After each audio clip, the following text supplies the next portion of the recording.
হ্যাগল software পক্ষ থেকে স্বাগতম। আমরা পার্ট নাম্বার 4-এ চলে আসছি।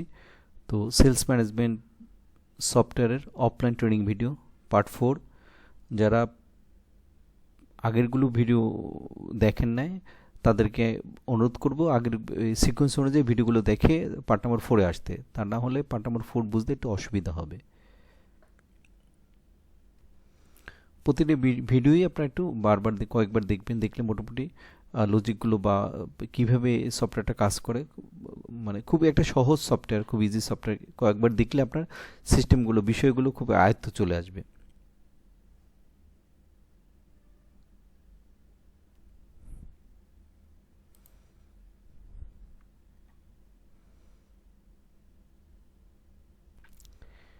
তিন নম্বর পার্টে আমরা প্রকিউরমেন্টের পারচেজ এন্ট্রি নিয়ে আমরা ডিটেলস আলোচনা করেছিলাম। তো এখানে আবার একটু বলে যাই যে যদি আপনি পুরনো কোনো এমআরআর নাম্বার, ইনভয়েস নাম্বার বা বিল নাম্বারের উপর কাজ করতে চান, এখানে এই নাম্বারের উপর কাজ করতে চান পুরনো, সো আপনার অবশ্যই রিএন্ট্রি মোডে যেতে হবে। এবং রিএন্ট্রি মোডে সাধারণত এখানে আমাদের আপনি নির্দিষ্ট সাপ্লায়ার ধরবেন এবং সেই এমআরআর নম্বরগুলো পাবেন এখানে, এবং সেই অনুযায়ী আপনি প্রিন্ট করা বা বিল করা বা অ্যামেন্ডমেন্ট করা সব আপনি করতে পারবেন।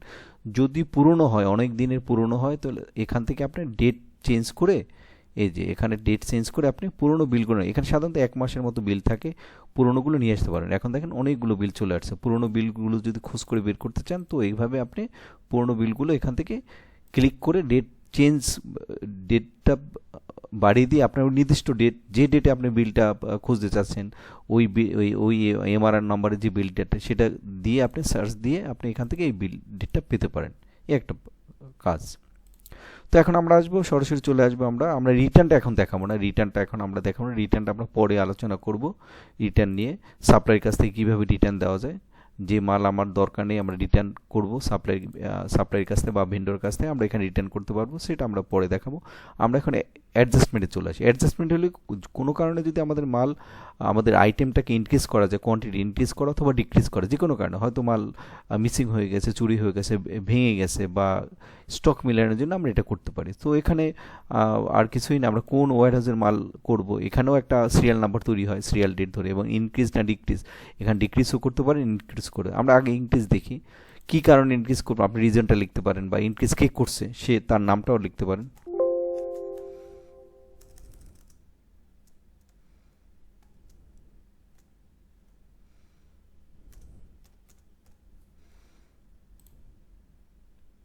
এখন আইটেম যেটা আমার স্টক আছে, স্টকের আইটেমগুলো আমরা ওই আইটেমটা, যে আইটেমটা আমরা ইনক্রিজ করবো সেই আইটেমটা আমরা লিখলেই হয়। এখানে কত 3 ক্যারেক্টার, মিনিমাম 3 ক্যারেক্টার লিখলেই স্টক আইটেম হইতো, স্টকে ওই আইটেমটা থাকতে হবে।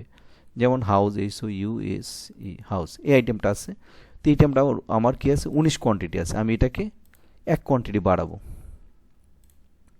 20 কোয়ান্টিটি হয়ে গেলাম। যদি বাড়ছে কিনা আমরা কীভাবে দেখব, আবার দেখি আমার স্টকটা দেখি, HOUSE, হাউস, এই যে 20 হয়ে গেছে, ঠিক আছে, তার মানে আমার কোয়ান্টিটি বাড়ছে।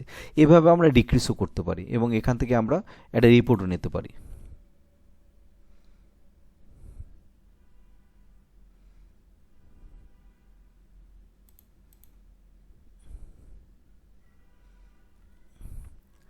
সো যদি আমরা এটাও যদি পুরনো কাজ দেখতে হয়, যে আমরা কি করেছিলাম বা ওইটার সম্পর্কে যদি জানতে চাই বা রিমুভ করতে হয় বা কোনো এডিট দিতে হয় মাদার পার্ট, সো আমরা রিএন্ট্রি মোডে ওই ওয়্যারহাউস ধরে এবং ওই বিল ধরে আমরা দেখতে পারবো।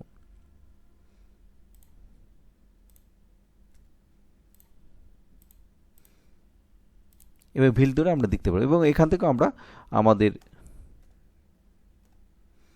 আইটেমগুলো আবার নতুন করে সাজিয়ে নিতে পারবো অথবা রিমুভ দিতে পারবো, এখানে করতে পারবো। এখানেও কিন্তু স্টক যদি আমরা ইনক্রিজ করি আমাদের সেন্ট্রাল স্টক কিন্তু আপডেট হবে, ডিক্রিজ করলে সেন্ট্রাল স্টক থেকে কমবে, এখান থেকে স্টককে হিট করবে। তো এটি অ্যাডজাস্টমেন্ট, চমৎকার একটা ইন্টারফেস, আপনি যে কোনো সময় আপনার স্টকটাকে এখান থেকে ঠিক করতে পারেন।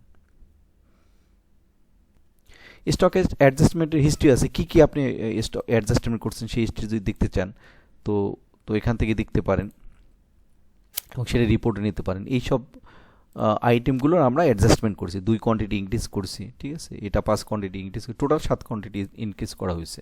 তো এখান থেকে আপনি রিপোর্টটাও দেখতে পারেন। এগুলো সবই পার্সেস ইউনিট ধরে, এগুলো সবই আমাদের স্টকগুলো সবই পার্সেস ইউনিট ধরে। আর সেলসে গেলে তখন এটা সেলস ইউনিট ধরে। তো আমাদের মোটামুটি পার্সেস বা আমাদের stock, current stock, stock movement, total stocking এবং টোটাল পার্সেস এবং ওপেনিং স্টক মোটামুটি শেষ। এখন পরের ভিডিওতে আমরা সেলে চলে যাব, আমরা কীভাবে সেল করা যায়। ক্যাশ সেল আছে, ক্রেডিট সেল আছে। ক্রেডিট সেল মানে আমার নির্দিষ্ট রেজিস্টার বায়ার থাকতে হবে, ওই যে কোড মেনটেন্স আমরা বায়ারে অ্যাড দিয়ে আসছে ওই বায়ার থাকতে হবে, এবং তার এগেনস্টে আমরা অনেক হিসাব নিকাশ করতে পারি। এবং এটা পার্টি লেজার হয়, পার্টির পেমেন্ট সে কী দিছে না দিছে, মানে সাপ্লাইয়ের মতো, ভেন্ডরের মতো আমরা এগুলো দেখতে পারি।